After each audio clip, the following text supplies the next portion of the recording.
இந்திய தத்துவ ஞானத்தில் தத்துவமசின்னு ஒன்று இருக்குது. ஒரு வெள்ளைக்காரரு சுதந்திர போராட்டத்துக்கு முந்தி மார்ச் பண்ணியிருந்தாங்களாம் அவங்க படைய. அப்போ ஒரு சாது ஒரு லான்ஸோட ஒரு சூலாயத்தோடு நடந்து போயிருந்தார். அவர் ஒரு குறுக்க பொண்ணை கூப்பிட்டு என்ன பண்ணுறாருன்னா ஏதோ பேசியிருக்காரு. அவர் சிரிச்சிருக்காரு. தகால அந்த ஆயத்தை எடுத்து குத்திட்டாராம். அவர் அப்பையும் சிரிச்சிட்டு ஏதோ சொன்னாராம். அவருக்கு புரியல வெள்ளைக்காரருக்கு. அவர் சொன்னது தான் தத்துவமசி.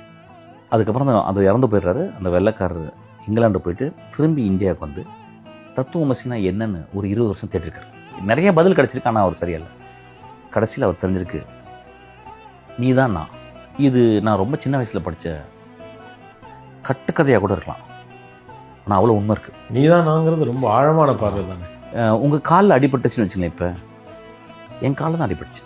எனக்கு வலி புரியாது, ஆனால் உங்கள் வலிக்குன்னு எனக்கு புரியும். உங்கள் வலி எனக்கு புரியாது, ஆனால் உங்களுக்கு வலிக்குன்னு எனக்கு புரியும்.